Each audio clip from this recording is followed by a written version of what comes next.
throughout the year, I'm teaching people that there is an integrated dictionary in the King James Bible.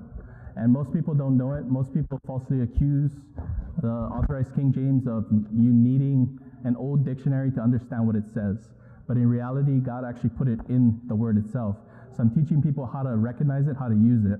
And if you look in a modern dictionary, you'll get the same definitions that God put, okay, except that you'll have a biblical definition. So you don't need anything but this book, is my point. Okay, so we went over A 2 weeks ago, which, does anybody remember what the word was for A? Abhor, yeah, it was abhor, means to hate. And then last week was blasphemy, which means to cause God injury by attributing things to him that is not what he deserves. Okay, for instance, to say that Jesus is not God is blasphemy to Jesus because he is God. Okay, that's one example of blasphemy. Okay, and today we're going to go over the word church. So we're going through the alphabets, well, at least one word. And so I don't know how many handouts actually got out. Does every family at least have one? I want at least every family to have one.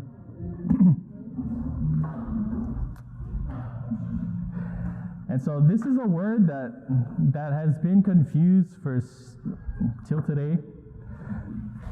And so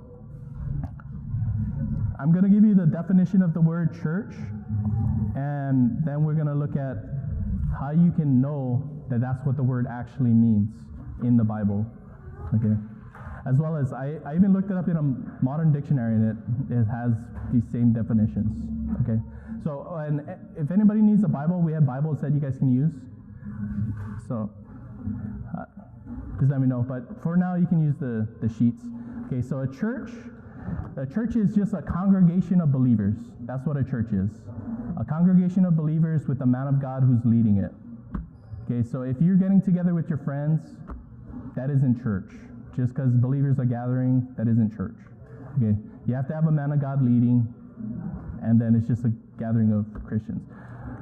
Okay, so like across the street is a Catholic assembly. That isn't a church because they're not believers. Okay, they believe something different. They believe you have to work for salvation, which is not how you get to heaven. It has nothing to do with the way you live. It's just believing on Jesus. So we are a church because we have a bunch of saved people coming together. Okay, I just want to make that clear. Okay. So one way to understand the word church means congregation. We haven't gone over this method yet. We've done other things, but parallel scriptures from the Old Testament to New Testament. Okay, so if you look on the back side of your sheet, Psalm 22:22, it says, I don't know if I'm looking at my phone, so it's probably on the upper left part of your sheets on the back side. Psalm 22:22 says, I will declare thy name unto my brethren. In the midst of the congregation will I praise thee. Okay. So, and that's quoted in the New Testament. That same scripture is quoted again in the New Testament, and it uses, instead of the word congregation, uses the word church. So, can anybody tell me on their sheet what verse that is? Because my layout is, what is that? Hebrews 2:12. So it's probably on the right of your sheet. Okay, I found it on mine. Hebrews 2:12 says, saying, I will declare thy name unto my brethren, in the midst of the church will I sing praise unto thee. So that's one way to find definitions in the Bible. Anytime you read in the New Testament, thus it is written, I would suggest go look where it was written in the Old Testament.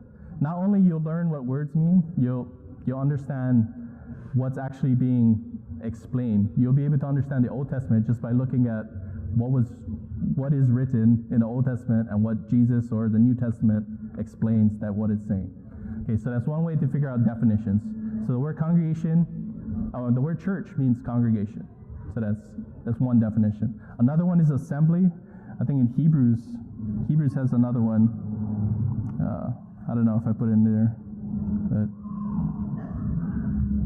sorry, can I borrow your sheet real quick? Because I can't see the parallel.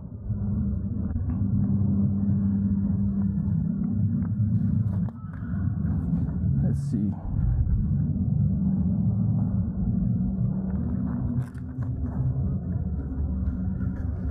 if you look toward the bottom of the sheet, Genesis 28:22.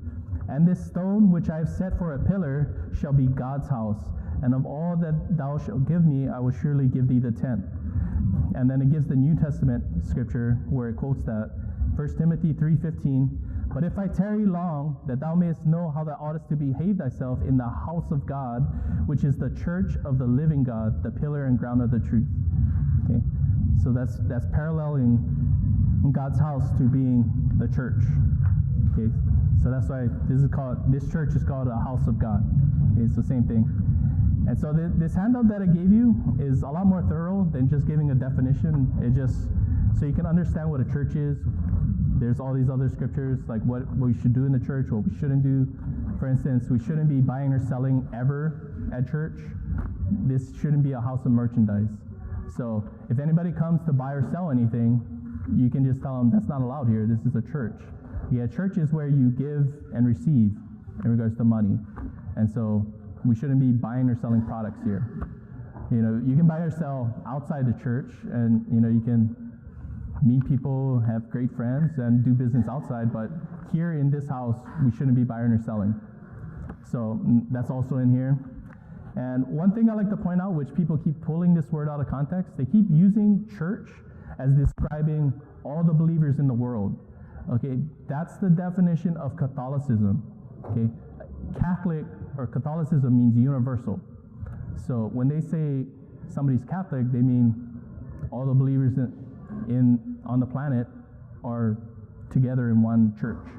But that's not true. Okay, a church is local. It's always local. Okay, so that's the word church. It's pretty straightforward if you just use the biblical definition. And there's a lot of scriptures on the sheet, so feel free to look at it. You know, you're probably not going to get through it during this week, but eventually, you know, you'll get through it. And you'll learn a lot just from the sheet. So please keep the sheet. And I'll put this video on YouTube, so you can just go over it again, and I'll put a digital copy of the sheet, so you can always have it for reference. Okay? Alohai, Alohai, Alohai.